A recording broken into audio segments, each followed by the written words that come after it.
Pak javë më parë, ju kemi treguar për situatën e parkingut në QSUNT, qendrën më të madhe spitalore në vend, ku trajtohen rreth 500.000 pacientë në vit dhe kryhet shumica e ndërhyrjeve kirurgjikale. Qendra spitalore universitare Nën Tereza i ka fillesat e saj afërsisht një shekull më parë. Nëse i kthehemi historikut, fillimisht në këtë zonë nuk kishte asnjë spital, por një shtëpi që shërbente për të mjekuar të sëmurët. Gjithçka ndryshoi me kalimin e viteve. Qendra u zgjerua dhe në këtë kampus u krijuan 5 spitale, të cilat më pas do të përbënin Qendrën Spitalore Universitare Nën Tereza, e cila mori këtë emër zyrtar në vitin 1993. Në një Shqipëri në diktaturë apo e sapo dalë prej saj, askush nuk do ta parashikonte që për ta bërë qendrën spitalore sa më të përshtatshme për pacientët, do të duheshin vende për parkimin e automjeteve, sepse në ato vite makinat numëroheshin me gishtat e dorës. Kudo në ambientet e jashtme të spitalit ka kaos, gropa, makina që bllokojnë hyrjen e ambulancës dhe as pak investime. Në fakt, problemi i kaosit me oborrin e brendshëm të Qendrës Spitalore Universitare Nën Tereza ka qenë i përhershëm, madje disa herë ministrat e shëndetësisë bashkë me kryeministrin janë përpjekur që ta stabilizojnë këtë hapësirë. Të paktën me fjalë. Që mbyllet kjo lloj situate me stacion treni këtu, si stacion vapora, që rri njerëzit, do të mbyllet përfundimisht. Disiplinimi brenda shkaqe pozitiv që nuk hyn brenda përpara, tani nuk duhet të hynë të rrinë për aeroport, spitali, se ndodh në spital botës. Por si ka qenë historiku i këtij parkingu? Në mesin e vitit 2014, Ministria e Zhvillimit Ekonomik nisi një aksion për të hequr nga territori i spitalit baret, restorantet, farmacitë dhe dyqanet që ishin të shpërndara në të gjithë hapësirën e brendshme. Në kuadër të këtij aksioni u vendos edhe një trap për të kufizuar numrin e automjeteve që hynin brenda qendrës spitalore dhe sigurisht të vileshin dhe të ardhura nga hyrje-daljet. Tarifa për parkimin në ambientet e Qendrës Spitalore Universitare Nën Tereza ishte 100 lekë për 24 orë, para të cilat do duhet të shkonin për të përballuar mirëmbajtjen e territorit 10.000 metra katror të oborrit të spitalit. Ndërkohë, në nëntor të vitit 2018, Fondi Shqiptar i Zhvillimit saktohet nga Këshilli i Ministrave si autoriteti që do të administronte hapësirën e parkimit në Qendrën Spitalore Universitare Nën Tereza. Vendimi caktonte që të ardhurat e shfrytëzimit për parkim do të shkonin në përmirësimin e infrastrukturës së jashtme të spitalit dhe menaxhimin me cilësi të vendeve të parkimit. Për të maksimizuar të ardhurat, Fondi Shqiptar i Zhvillimit bëri rritjen e menjëhershme të tarifës nga 100 lekë për 24 orë në 100 lekë për 2 orë dhe për çdo orë më shumë për tek kësaj fashe u bë 100 lekë ora. Nga çmimet e reja, të ardhurat vjetore që gjeneron te parkimi i QSUNT-s kapte një vlerë mesatare prej 1 milion euro, ndërsa për vitin 2024 kjo shifër u rrit në plot 2.1 milion euro. Por këto para nuk shkuan për të rregulluar infrastrukturën e spitalit, sepse siç shihet, vendet e parkimit dhe rrugët e QSUNT-s vetëm kanë degraduar.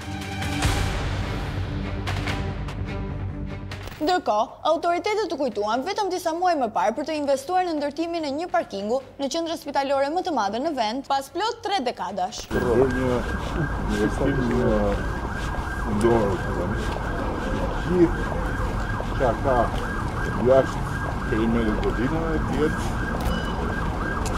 rezervë. Duke u shpallur infrastruktura e gjitha këmbësore dhe asnjë makinë mos lëviz asgjë fundi në QSUNT përveç makinës urgjencës. Gjithë pjesa publike jashtë godinave duhet transformohet në një park.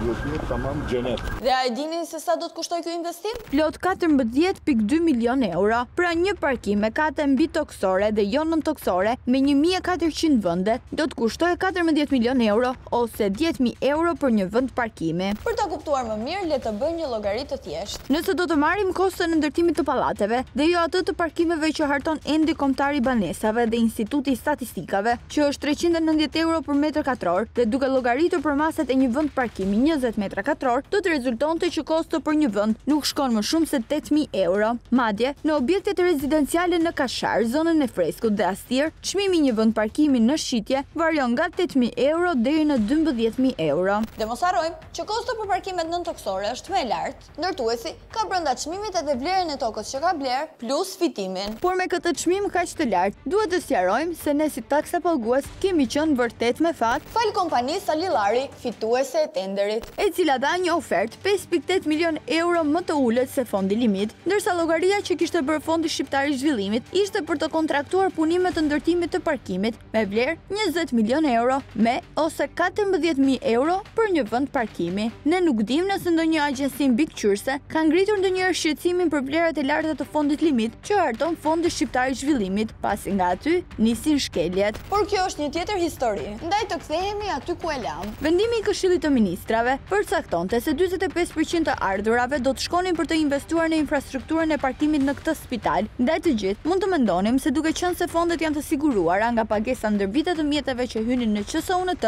parkimi më në fund po ndërtohet me ato para të mbledhura. Por jo, kemi menduar gabim. Sepse parkimet e reja, me të cilat në prag të zgjedhjeve të vitit 2025, u mburret e kryeministri Edi Rama, po financohen 100% me para të buxhetit të shtetit, që ka alokuar 2.8 milion euro në vitin 2024, 4.2 milion euro në vitin 2025 dhe programon për vitin e ardhshëm 2.5 milion euro për ambientet e reja të parkimit. Kjo ndodh në një moment kur nga viti 2018 deri në fund të 2024 janë arkëtuar 8.8 milion euro në vit nga parkimi në Qendrën Spitalore Universitare Nën Tereza. Ndërkohë që këto 14 milion euro mund të shkonin për të sëmurët apo për të financuar mungesën e ilaçeve, sepse fundja është shifër thuajse e njëjtë me vlerën që deklaroi kryeministri për rikthimin e shërbimit dinjitoz në pavionin e onkologjikut e të sëmurëve me tumor. Hapim një linjë financimi nga buxheti i shtetit vetëm për këtë nevojë jetike,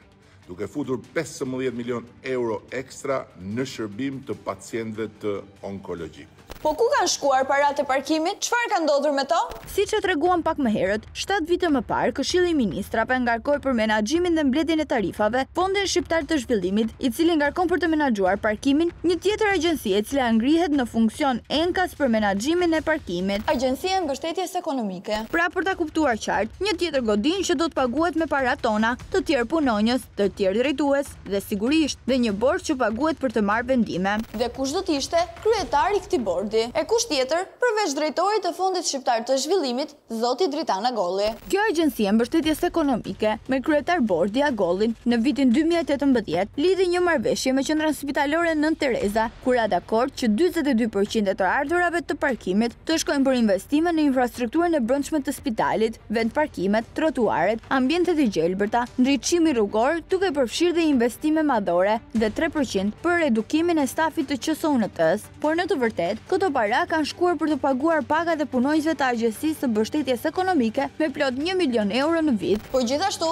kanë përfunduar në tenderat e zhvilluara për mobilim, karburant e shumë nevoja të tjera të një enti të ri. Por ka edhe më, sepse krahas personelit të fryr prej 100 personash, më datë 9 shtator 2025, antarët e bordit kanë vendosur të emërojnë edhe 3 drejtor të përgjithshëm. I pari, Alfred Alipi për shërbimet në fushën e mikpritjes dhe bujqësisë, i dyti, Klodian Bregu për parkimet dhe transportin dhe i treti, Kentian Picari për administratën dhe çështjet e brendshme. A ishte vërtet e nevojshme që pas gjithë atij stafi të fryr të emërohen edhe 3 administrator për qoka partie? Dhe imagjinoni pak, e gjitha kjo për një parking.